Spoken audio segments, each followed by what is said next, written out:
Good morning. This morning on Facebook, somebody Facebooked me and told me, who's the asshole that's typing while we're YouTubing? And of course, it's the fucking gypsy. So I told him to quit fucking with his laptop taking notes while we're trying to get a message across to you people.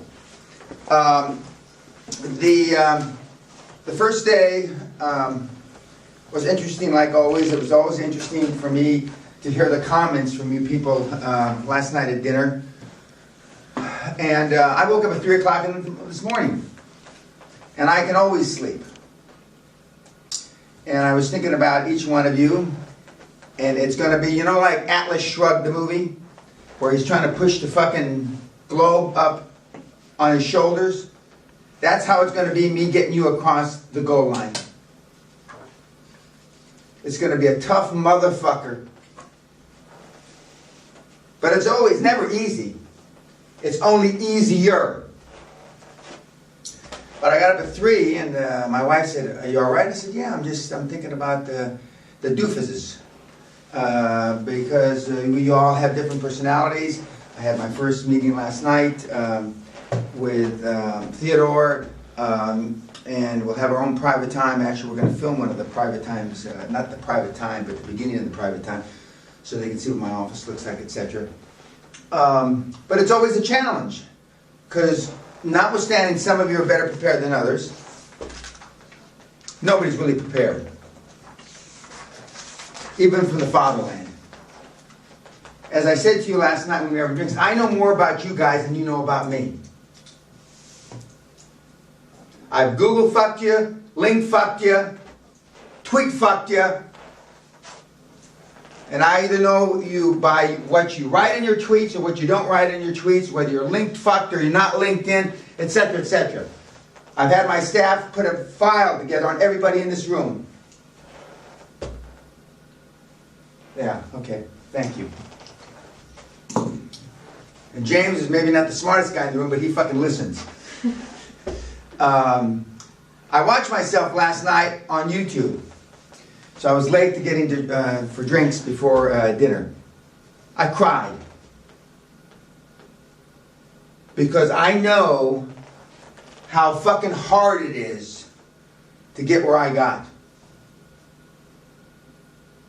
I listen to my Raising Capital, Financing Your Dream. I listen to all this stuff every once in a while, and I cry. Because I remember the fucking sacrifices I made. And that virtually 2% of the people that come through the room are willing to make those sacrifices. 2%. Plus, I'm a great fucking speaker. I love to hear myself talk. And that's why doing the movie was so easy for me. Spencer Tracy, a great actor, Academy Award-winning actor from many, many years ago, used to say, he used to take Katharine Hepburn, he used to call her Kate. They were a couple for about 20, 30 years. He says, this is like stealing. This money's so easy. And I didn't know exactly what he meant. But it is, because he virtually played himself in every movie he ever played. And I can make, a movie a week doing that, playing myself. Now, whether I could be like Robert De Niro and be a method actor and all that, that's another story. But if I can get away with making a lot of money playing myself, Christ, I want to come back as an actor. And as I told you guys, I probably want to come back as a porn actor. So why not have some fun at the same time? But getting back to the message I was trying to get across, I woke up at 3 o'clock and couldn't go back to sleep. I stayed in bed till 5:05. Then I got up, did my stretching. I stretched 20, 30 minutes every day, sometimes twice a day. Since I didn't work out yesterday, I'm not stiff when I wake up. But if I go past 3 or 4 days without working out, I get stiff anyway. So I stretch, and I'm 68 years old, and so, a lot of people that get older get stretched. But I was reading my emails this morning from Bruce Whipple, and he also commented on it. He knew who it was on the typewriter. He knew it was you, the fucking gypsy.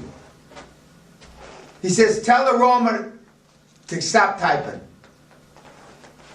And I just emailed him back or tweeted him back and said, you're right, it is him. But Because every group, just as I'm prepared for this, and I prepare 60 hours before you guys get here, and I prepare even before that. When I get your information, I look at it again, and then again, I just read it again this morning. It's because I'm good enough to be able to interface stuff and relate stuff that we're going to talk about to each individual.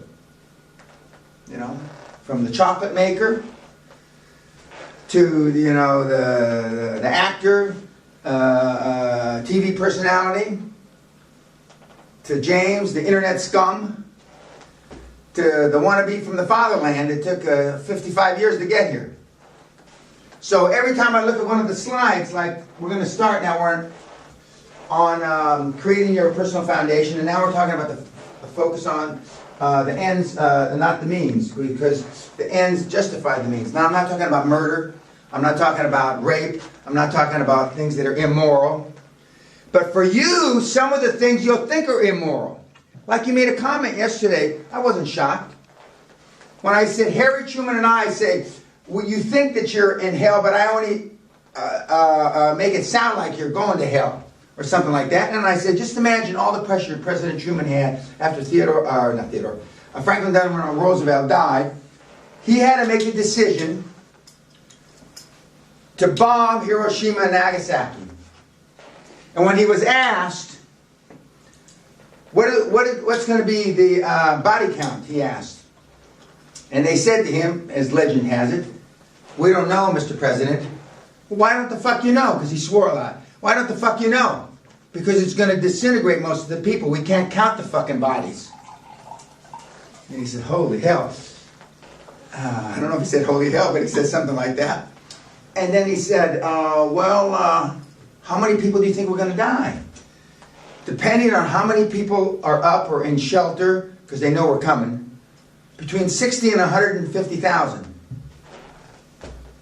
So President Truman said, for both cities? He's thought of both cities. And then General Marshall, from the Marshall Plan, he said, no, that's per city. So just imagine the pressure on the little guy that was president. And you said he was an animal, or you said something like that. It shows you how you think. I admire him for having the balls to end the fucking war. Taking the decision, unfortunately, to have to, incinerate a lot of people. Now, that's not politically correct today. But I believe, since I was born 4 days after they dropped that fucking bomb, that it has kept anybody else from dropping the bomb. True. Because everybody knows what the fuck happens. And even though Russia's got a big mouth, and North Korea's got a big mouth, everybody's got a big mouth, they know. And Obama has shown, even though I'm not an Obama follower, Obama has showed some real balls. He sends the SEAL teams to zap Bin Laden, he sends the SEAL teams to zap this guy, and there's a lot of other people he's been zapping with drones that we don't hear about. So even though he's way left of my thinking, he understands, and he's said, and he's turned gray now, and all the presidents turned gray, and they all age, because the pressures of being president of the United States, arguably the leader of the free world, are overwhelming. While those same pressures are going to be on you. Because for you to do what we talked about the first day, and what we're going to talk about the next few days, is going to be overwhelming for you. And there's a thing called emotional flooding. You can Google fuck it. Emotional flooding, oh, the gypsy, don't fucking type it. Emotional flooding is when pressure comes in so fast on you, your synapses can't fire quick enough, and you can't make the decision-making process. It's like you're in front of a dam, and one hole breaks out, and you put a thumb, and then you put a finger, and then you put a toe, and you're trying to stop, and then pretty soon the whole fucking dam comes in over you. That's emotional flooding. And that's what some of you will experience. You can get over emotional flooding, and that's why you have the chairman, that's why you have the dream team, etc., etc. And when we talk about picking advisors, pick advisors you cannot afford. This will be tough for the fatherland people, because they're fucking cheap. Pick advisors you cannot afford. Because the ones that you can afford are all bums. The average accountant in the United States makes $48,000 a year. The average lawyer is $62,000 a year. I mean, my wife has lost more in fur coats at fucking airports than that. A year! So how can anybody making 50 grand a year give you any kind of goddamn advice? My lawyers make tens of millions a year, each.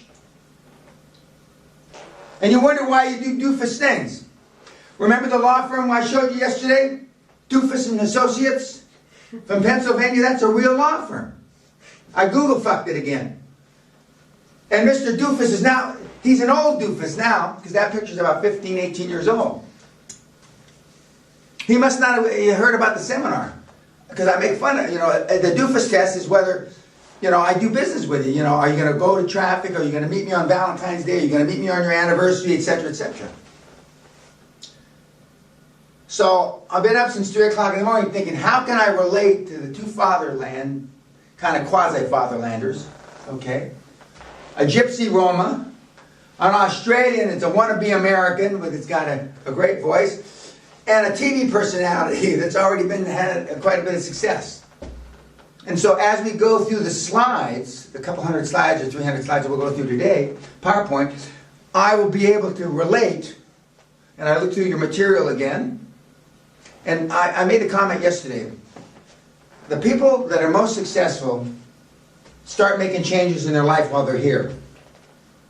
And the people that are the most successful, and since I've only instituted the mentoring program in the last couple of years where I deal with you weekly, at no cost to yourselves, as I reminded you, and which I'm considering changing next year, the people that go through the material again.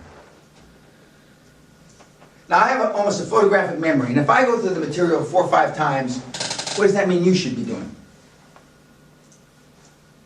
And Roma here has gone through it 3 times. He tells me he can't remember shit. So he's all emotional flooding's already occurring on him. One of my mentees, a guy named Ed Straker, taught me how to read 6,000 to 7,000 words a minute. He does speed reading. He's done it for NASA. He's done it for the West Point and a lot of people. My ex-wife can read backwards, 10,000 words a minute. She can start at the back page, and she not like in Arabic or Hebrew. She can read a book backwards because you assimilate it, you take pictures in the mind, and it's not very difficult. But if I continue to do this, what should you be doing? And what you should be doing?